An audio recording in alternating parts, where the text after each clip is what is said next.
원장님 저번에 네. 그 대법관님이랑 촬영을 했었잖아요. 그 네. 전래동화로 보는 법률 이야기. 네. 그래서 오늘은 그거 좀 비슷하게 좀 준비를 했는데 그 드라마로 보는 좀 법률 이야기를 좀 해볼까 해요. 네. 혹시 펜트하우스 보셨어요? 요즘 최근에 이제 시즌 3 하고 있죠. 네, 네. 거기 이제 보면은 이제 유진, 그러니까 오윤희의 딸 이제 베로나가 있는데 네. 인물 관계는 제가 잘 모르겠지만 일단 거기서는 이제 그 살인자의 딸이라고 되게 정신적으로 많이 괴롭혀요.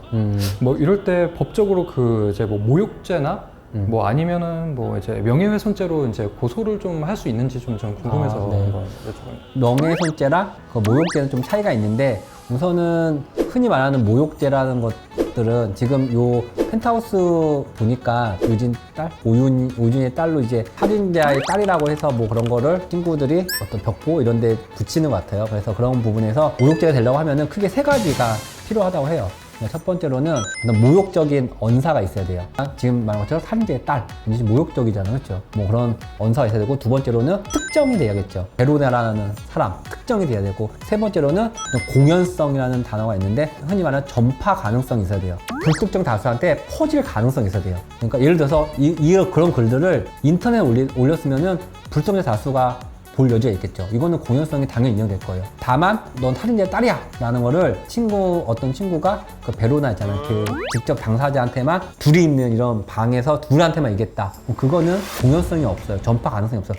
모욕죄에서 가장 중요한 것 중에 하나가 이제 공연성, 전파 가능성이 있는지 여부를 보통 저희 법률가들은 되게 중요시 하는데 그걸 잘 모르고 그냥 기분 나쁨을 해서 너 모욕죄 고소할 거야 그러거든요. 근데 그런 부분에 대해서 그 공연성 있는지 여부를 꼭 봐야 되는 게 맞고요. 만약에 제가 모욕적인 언사를 받았는데 제 가족들이 옆에 있었어요. 제 가족들이 제가 받은 모욕적인 언사들을 딴 데 가서 전파할 가능성은 없겠죠. 이제 그런 경우에는 모욕죄가 성립되지는 않는다고 볼 여지가 많아요.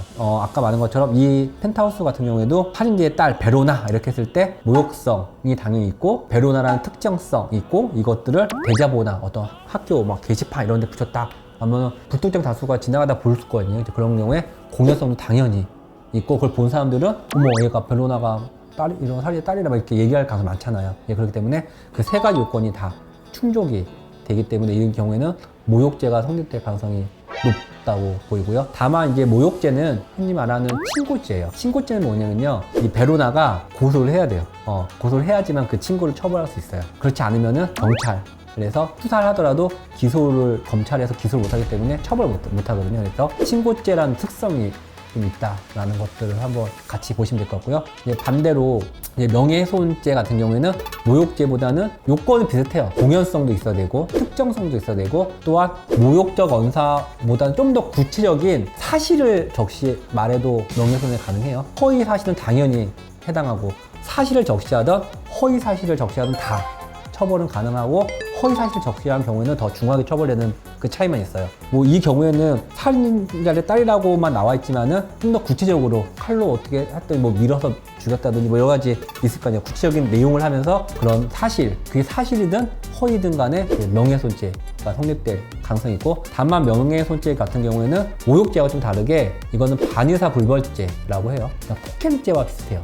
저희 예전에 한번 다룬 적 있죠? 각서 쓰고 한판 붙자에서 그것도 폭행죄도 마찬가지인데 일단은 이런 명예훼손 사건이 들어오면은 경찰이 수사를 할 수 있어요. 하지만 피해자가 명예훼손을 받은 피해자가 뭐 베로나가 나는 이거를 처벌을 원하지 않습니다. 자기 의사를 명시적으로 하게 되면은 그건 또 수사를 못 해요. 기소를. 그러니까 좀 다르죠. 친고죄라고.